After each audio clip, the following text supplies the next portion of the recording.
welcome to another episode of GeoStance. Today with us we have none other than Ambassador Kanwal Sibal.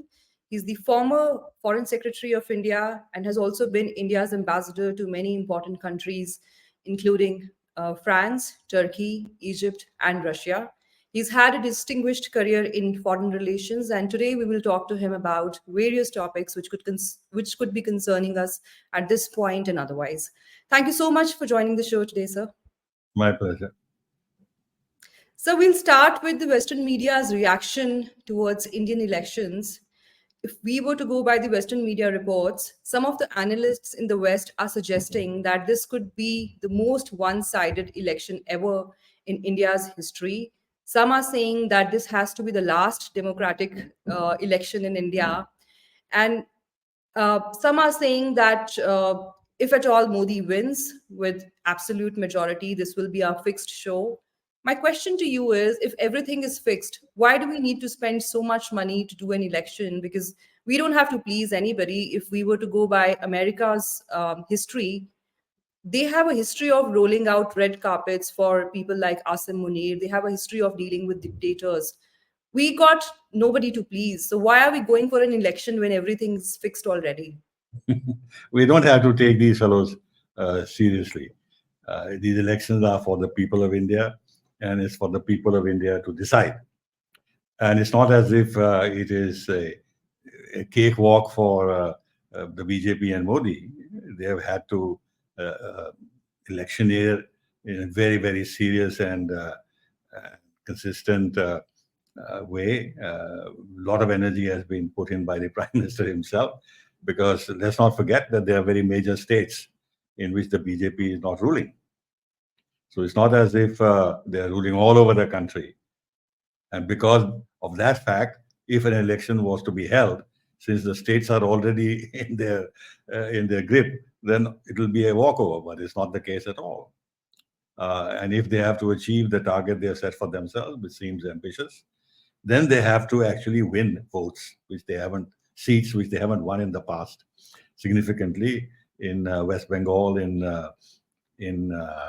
Tamil Nadu, in Kerala, even now in Telangana, or whatever it is, in the states in which they have not in the past garnered sufficient votes and seats. And then they have to maintain the level of their performance in the northern states and in the central states, in the West, which is not going to be easy, in the sense that it's not as if they can simply assume that people will vote for them. After all, even in these states, including Gujarat, the opposition has been in power in the past. In UP, the opposition has been in power. In Bihar, there is a coalition. In Madhya Pradesh, the Congress has been in power. So it's not as if the opposition has absolutely no public support in these states. The West has always questioned India's democracy. I've seen that right from the time of my career when I started in 1966, and my first posting was in Paris, and I was in charge of the publicity wing, if you like. It was called the information wing, and the usual question was about India's democracy.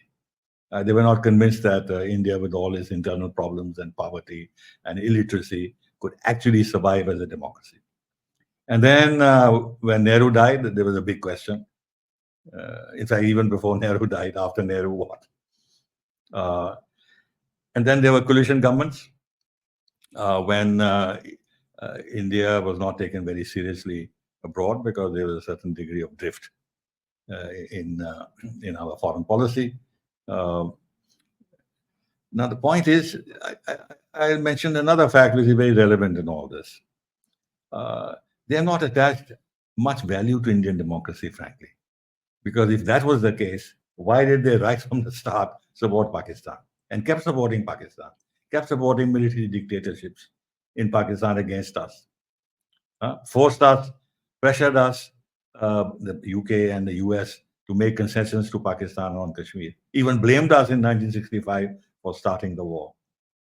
In 1971, the US sent in its 7th Fleet into the Bay of Bengal to deter us.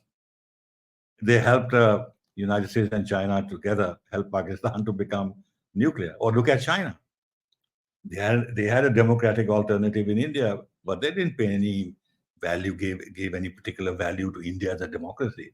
They built up communist China, knowing it was communist, despite the fact that they were still in those years combating the ideology of communism.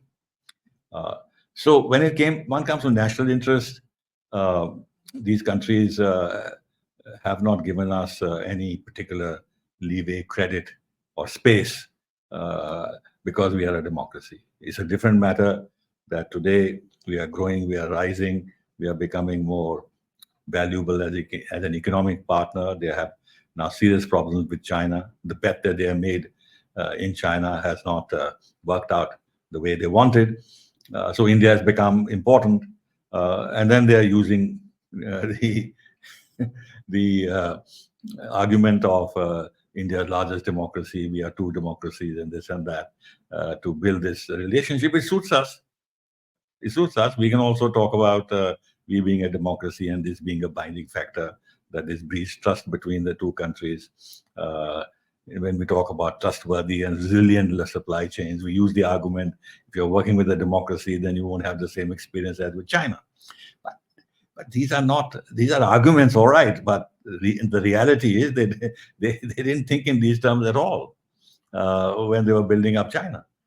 And now, see, this is where I find it both puzzling and also I can understand why this is so.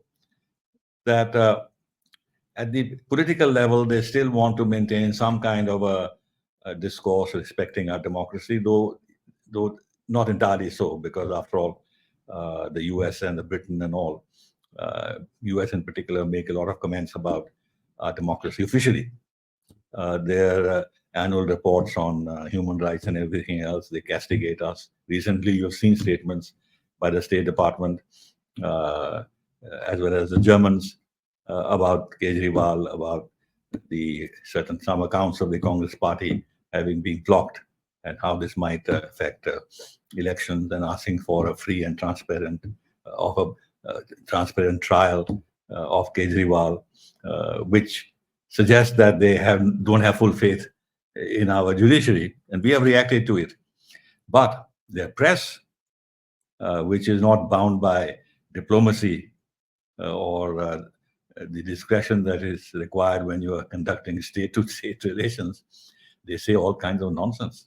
I've seen a spate of articles which have come now for the elections, uh, regurgitating all the old arguments that have been made against Modi ever since he came to power: fascism and persecution of minorities and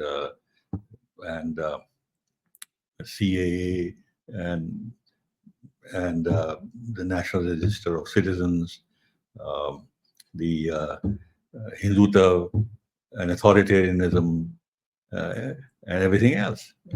Most of these articles, as it so happens, are written by persons of Indian origin, either located in the West or writing from India. Even a journal like Foreign Affairs, which is supposedly respectable, has published an article by Hartosh Bal, which is terrible, terrible.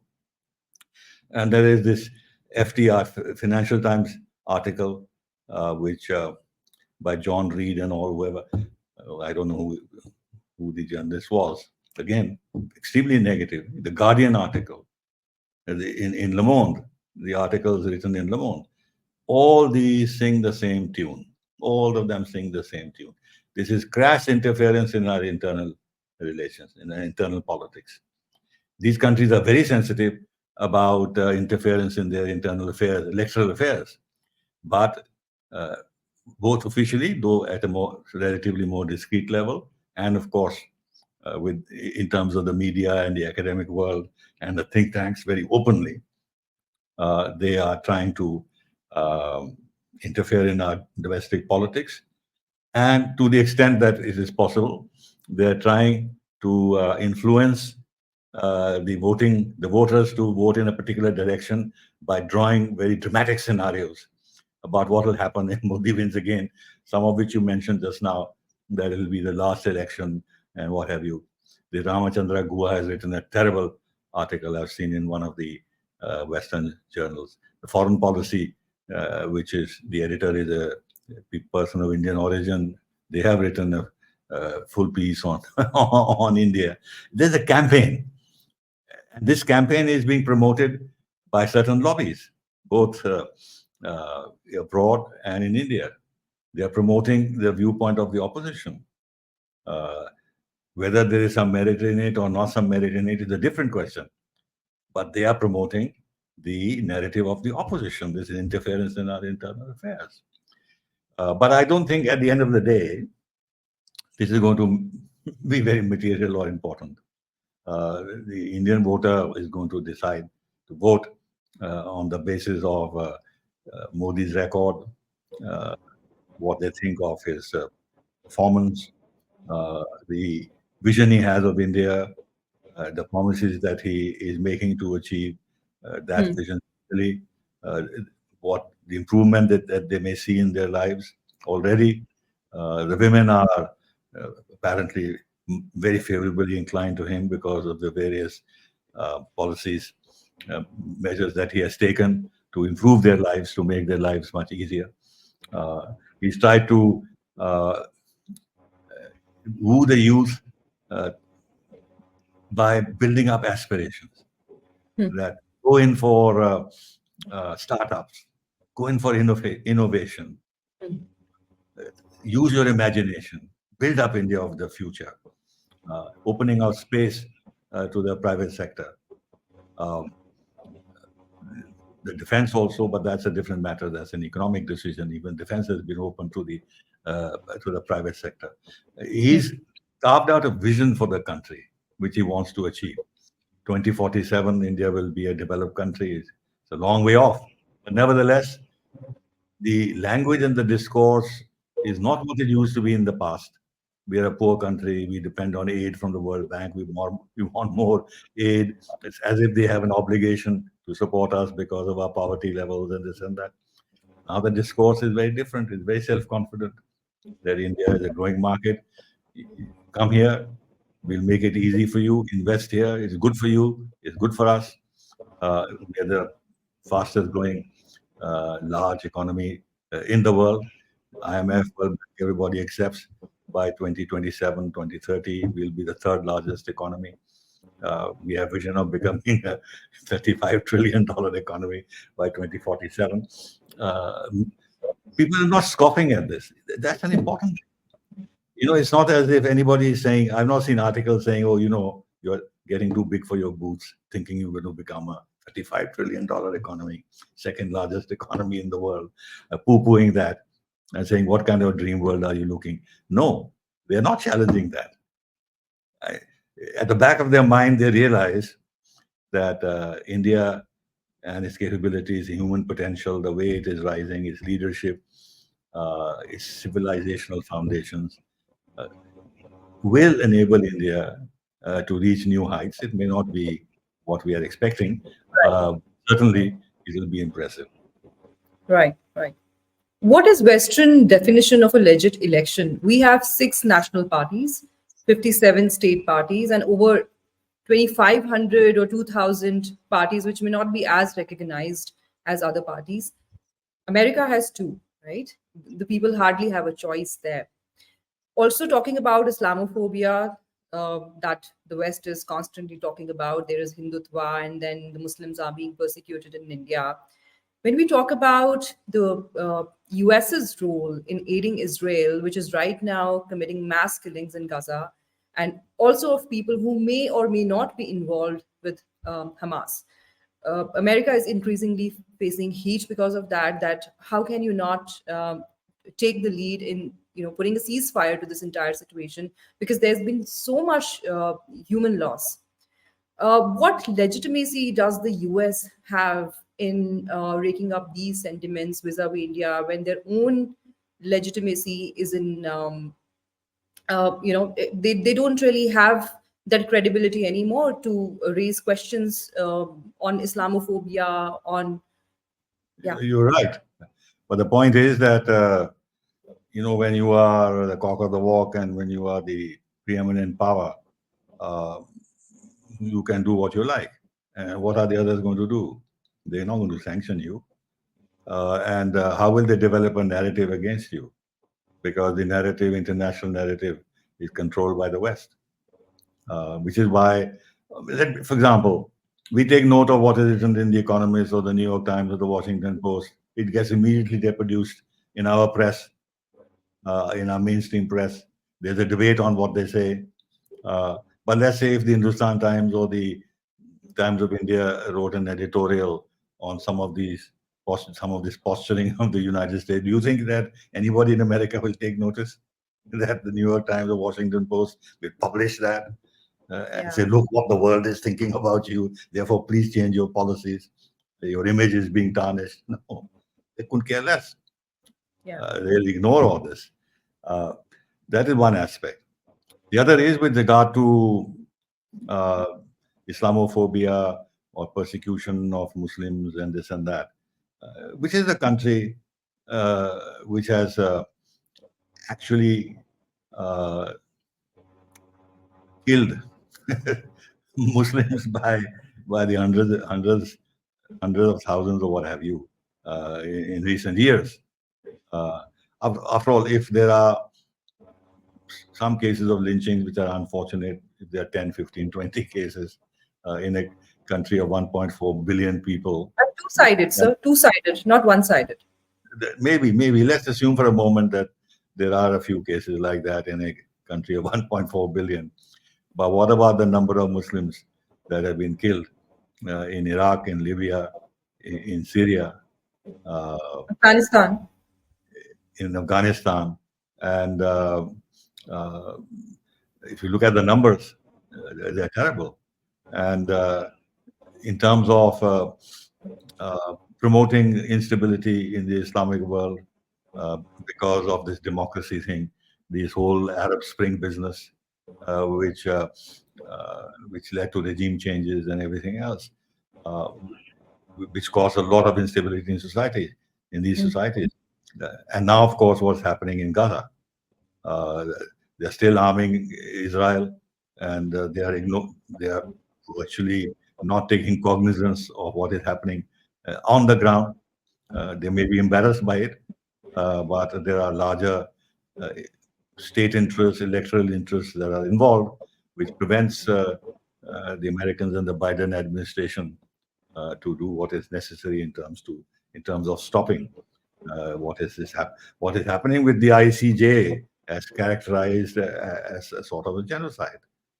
Uh, so now it may be that the Americans are not killing Muslims in America, but if they're killing thousands and hundreds of thousands of Muslims abroad, what difference does that make? Muslims are Muslims, whether they are in the United States or in West Asia or elsewhere.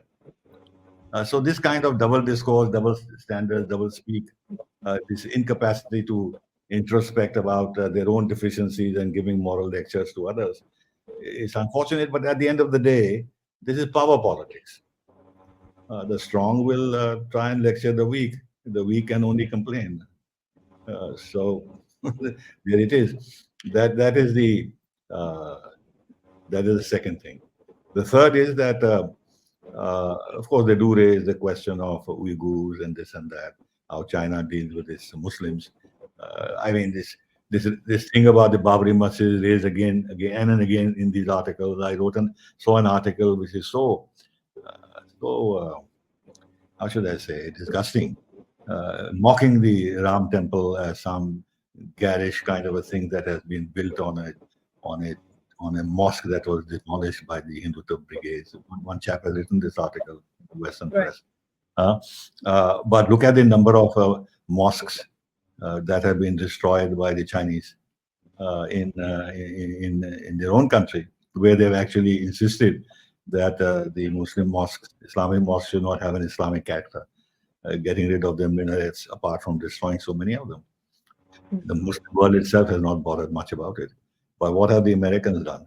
The biggest trading partner remains China, despite everything. And just now, a very big CEO's delegation from China from the United States visited China, and Scholz went there with his big delegation to China again to kowtow before Xi Jinping, and their foreign minister has been lecturing us on Kejriwal and uh, earlier on Kashmir and stuff like that.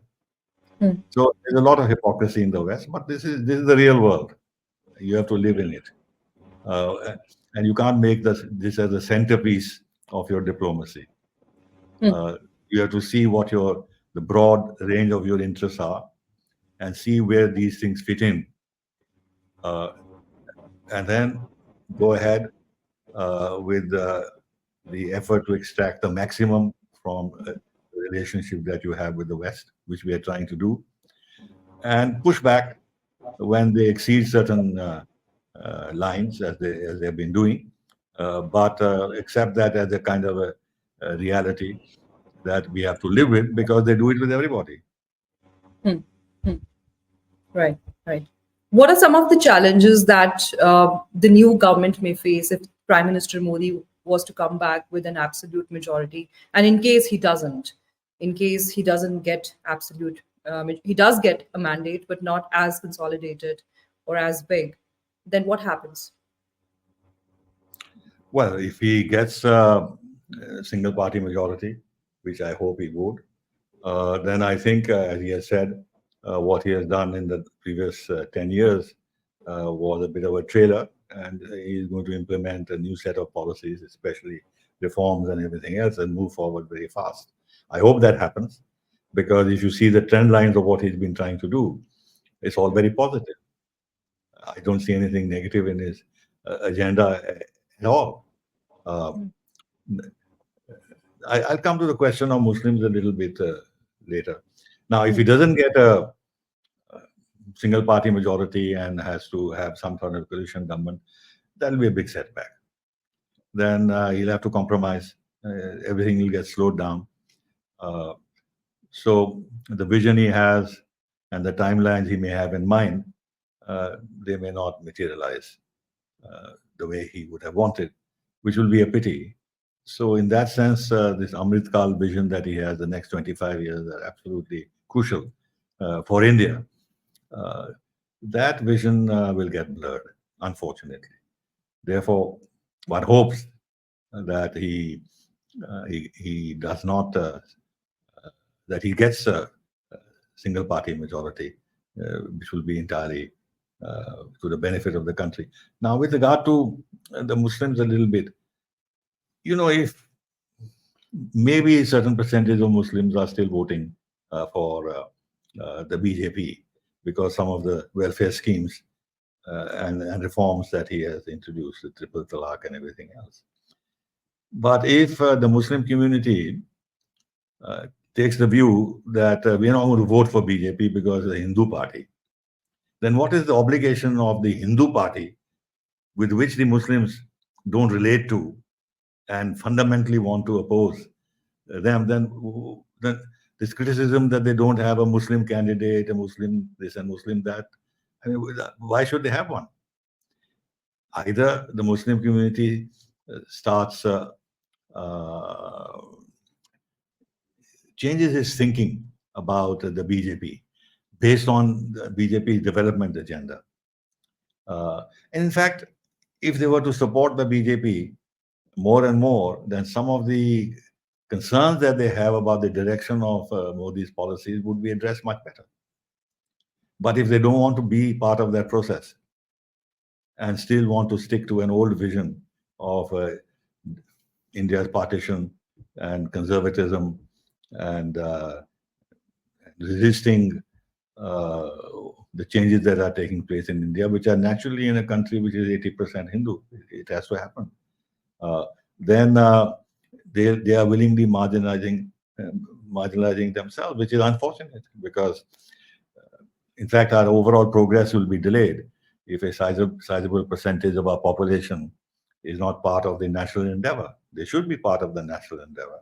So the onus is on their leadership, but the leadership tends to be very conservative, living in the past and sticking uh, to what I say, the overall mental landscape which resulted in the partition of India. No, I agree with you there. Because if the Muslims continue to insist that this is a Hindu party and there's no way they are going to look after the Muslim But interests. why should it? Why should it be?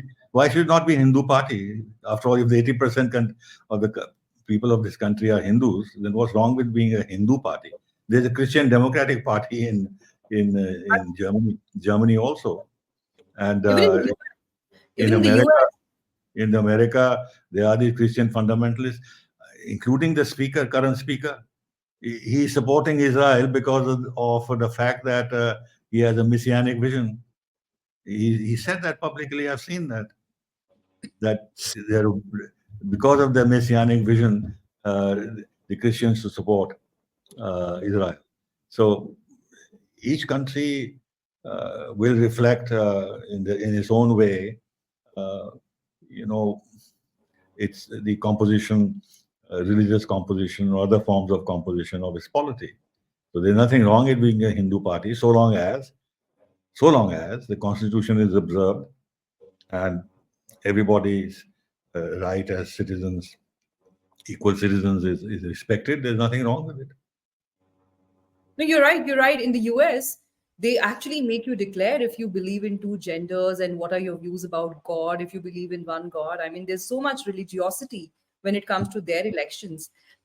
All right. So when Prime Minister Modi says that this is just an appetizer and the main course is yet to come, his detractors will say that he's basically talking about Hindu Rashtra and that's on the way. And he's basically going to amend the constitution and probably turn India into a Hindu state. What are your views about that? No, I don't think either he wants to do that or he'll do that or he can do that. Uh, First of all, India civilizationally is a Hindu state. Uh, and in fact, we must go back to our civilization roots and build on them and have confidence in our past, uh, which we don't, because our education system has been such that we've been alienated from our own civilization and our past. Things might be changing now, but when I grew up and I was studying, uh, it was we didn't have at all any pride in our history and in our culture, in our even in our religion. Maybe in southern India it was different. They're much more rooted in Hinduism, but in Punjab and all, it's not been the case. So uh, that's one. The other is that the fact is that Hindus are broadly they belong to the same civilization, but within Hinduism there are numerous ways of thinking, numerous strains, numerous sets of beliefs, uh, and forcing the Hindus to think along a particular line and accept a certain specific uh, set of belief is just not possible. It's just not possible. What do you do? I don't know how many hundreds and thousands of gods there are in Hinduism, and they're worshipped under different names and different incarnations. So what are you going to do? Say that develop a philosophy that these incarnations are all bogus. It should only be Ram and Krishna and this and that. Well, it's not possible. I don't think uh, we can straitjacket Hinduism to the extent that everybody has to have the same kind of relationship with Hindu belief. That's not possible. So this fear that it'll become a Hindu state, I don't know what it is based on. Secondly, and much more importantly, does it being a Hindu state mean that the Muslims and the Christians and all will become second-class citizens? There's no way. This means actually changing the entire constitution and giving up the right of giving up your fundamental rights and the basic principle of equality of all citizens. That's not going to happen. That's not going to happen. And to what end? Well, why should this be done in any case? I don't see any purpose or reason. It's not necessary for our development. Now, if a uniform civil code is going to be introduced, that is very democratic. That actually is equality of citizenship. What else is it? After all, in the United States or in the advanced democracies, there is a uniform civil code. They don't have separate codes for separate religions. So why in India we should not have a uniform civil code? It's very democratic. It's part of the directive principles of our constitution. So having uniform civil code means India has become a Hindu country is nonsense. No, it's become a modern country, a more equal polity uh, in terms of its constituents. Right. So I don't know what they mean by India becoming a Hindu country in that sense. Now, the word secular, as you know, was introduced in 1976. It was the debate was there during the discussions of a debate on a constitution, and it was assumed that India or Hindus, by virtue of their beliefs, uh, are secular by nature. And if the original copy of the constitution has has uh, representations of Ram and Krishna and Arjun and everything else, what does that mean? Why the founding fathers of our constitution did not see any contradiction Right. between having a modern constitution which treats all equally and yet being imprinted by our legacies and by our civilization, by the representations that I talked about. In fact, the word secular was not there in the original constitution, and Dr. B.R. Ambedkar was of the view that imposing anything, even if it's secularism, is against the very essence of democracy. And I agree with him. And if India was partitioned on the lines of religion, right? What does that make us when Pakistan is Muslim country? We've been partitioned based on religion, based on the bigoted two-nation theory. Then what's left behind is This is another thing. then what is it?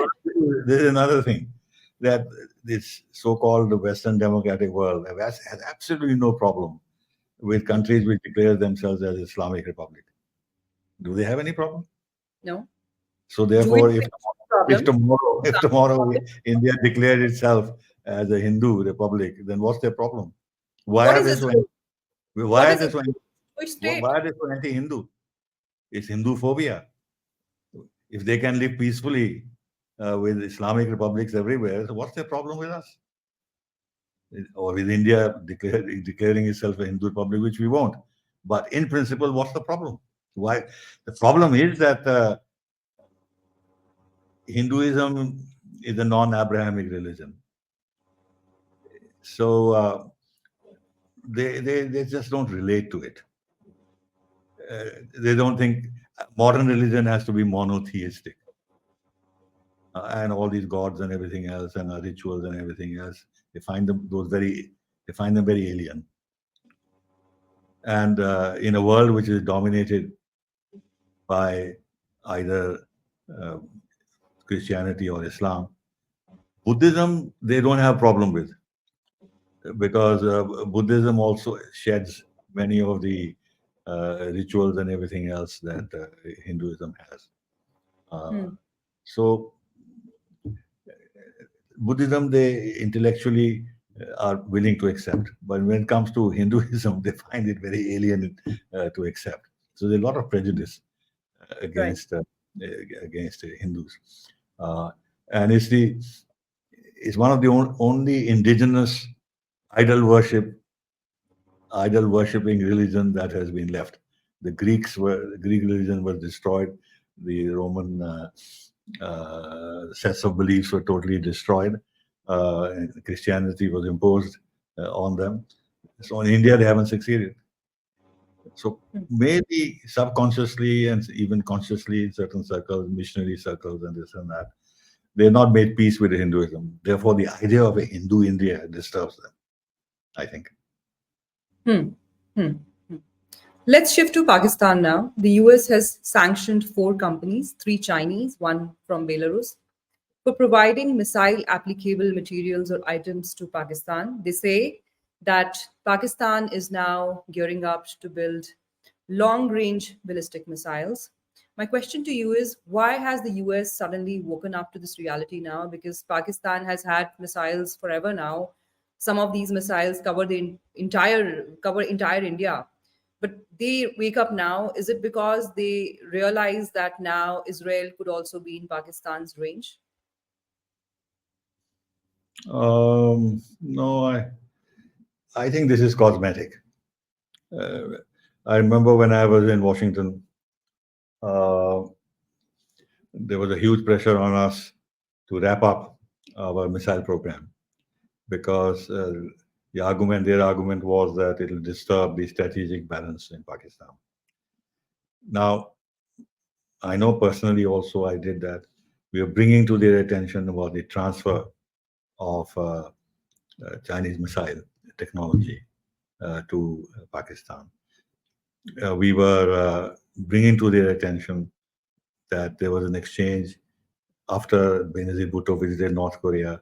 There was an exchange between North Korea, or there was an agreement between North Korea and Pakistan that Pakistan would give them nuclear technology and North Korea would give them missile technology. But they ignored this, and I'm not talking about the early 90s. So they're fully aware of what has been happening on the ground. In the meantime, as you rightly said, they have conducted uh, tests repeatedly, repeatedly of their missiles.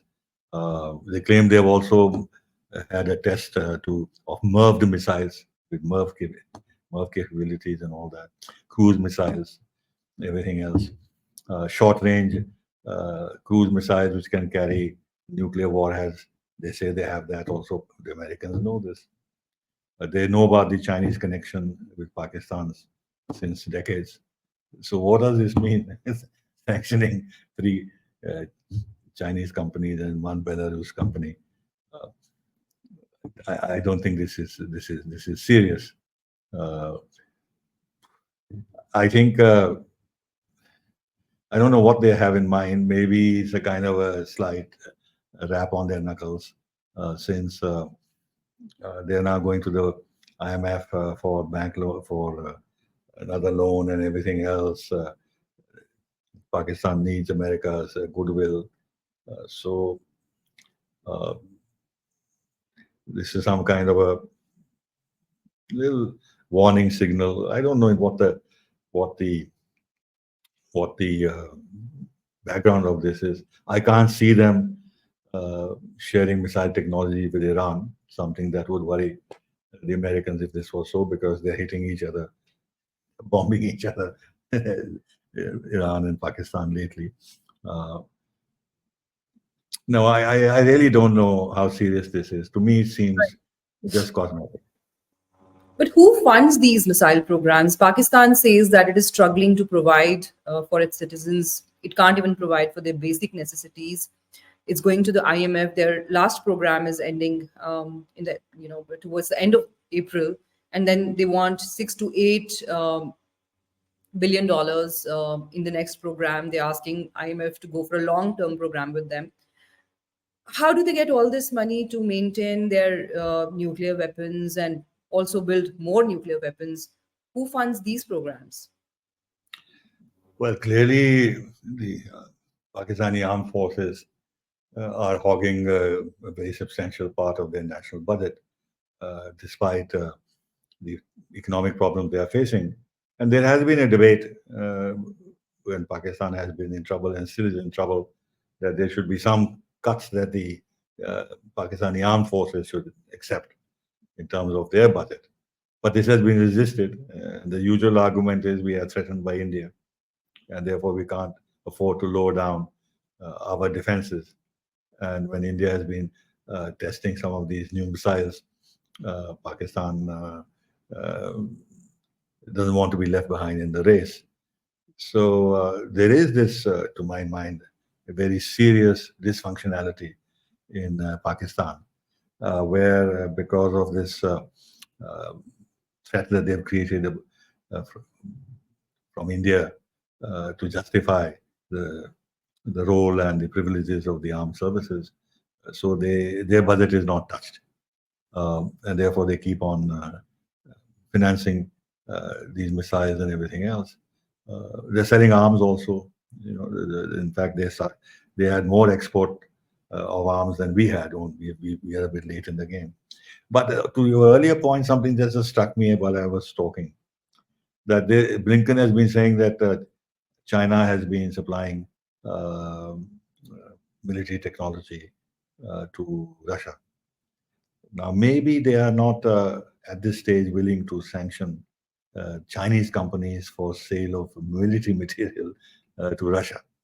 So indirectly, they are sanctioning Chinese companies selling military equipment to Pakistan because this is an easier option in the larger scheme of things. Maybe that's the explanation. What do you think of Mariam Nawaz's Punjab outreach? There was another Punjabi character from Pakistan, one Mr. Tarad, who had recently been to India, and ever since he's gone back, I've seen multiple appearances of him on Pakistani media saying there's a huge lobby in Indian Punjab, basically a part of this lobby is part of the government, and they want trade with Pakistan even if the rest of the country doesn't want.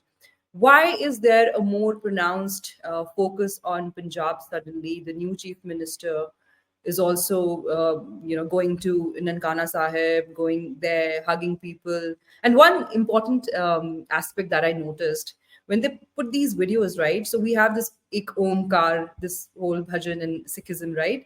So the background score is actually muted. It's just music because I think that also threatens their religion, right? When you play that, the local sensibilities will be hurt. There's no tolerance there, but otherwise you're going there hugging Sikh women from India, telling them we are one. See, they think that there is alienation building up in Punjab. You've seen the farmers' agitation, you've seen slogans against Modi, even death threats, death threats to Modi during the last agitation.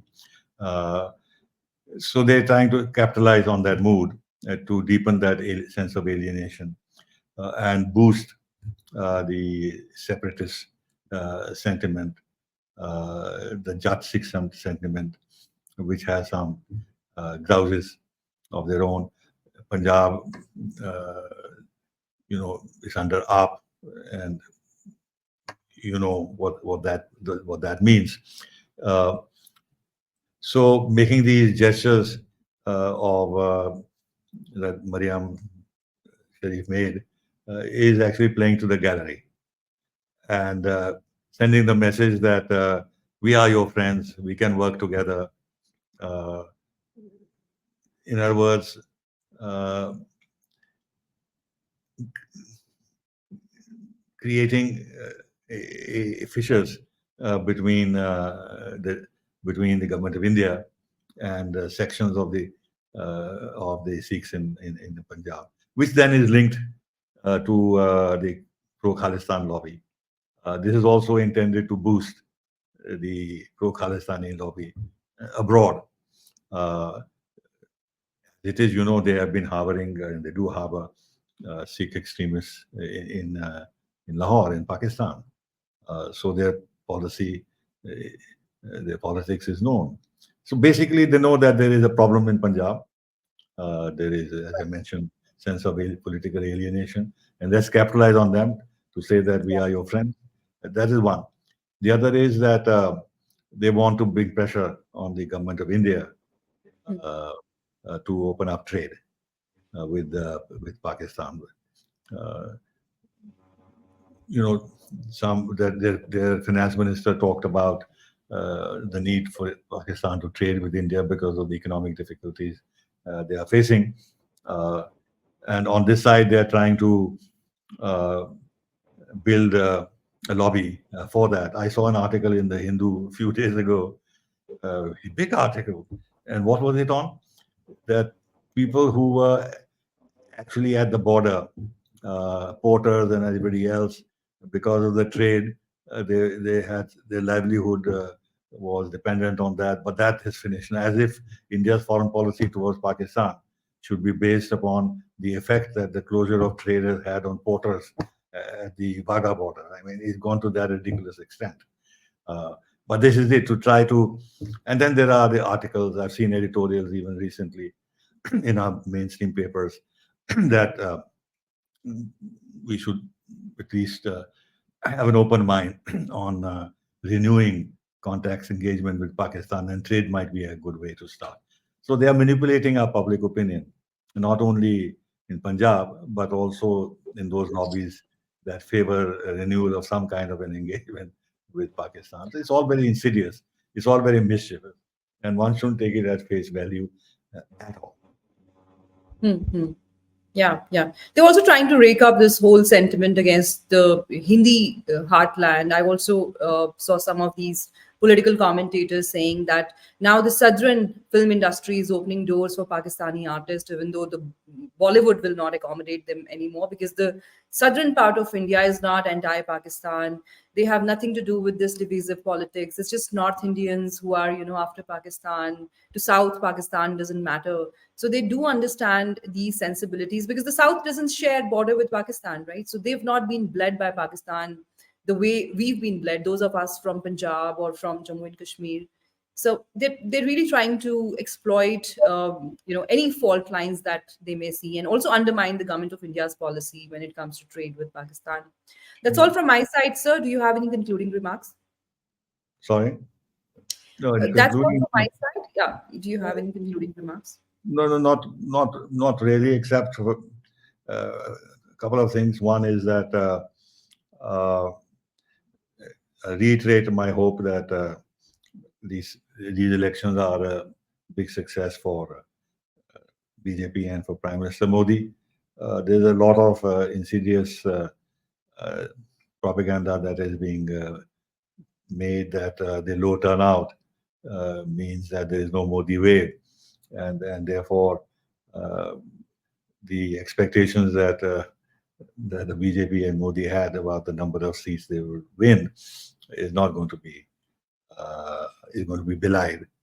So there is this kind of psychological warfare that is going on, which is being pushed by foreign lobbies. Foreign lobbies also. I think we are at a very pivotal point in our future, and we need a strong, stable government so that it can implement the agenda that they have in mind. So that's the hope. Now let's see. It's for the people of India to decide. Thank you. I thank you once again for your time today, and I look forward to talking to you again very, very soon. Thank you so much. Namaste. Bye. Jai Hind. Bye. Bye.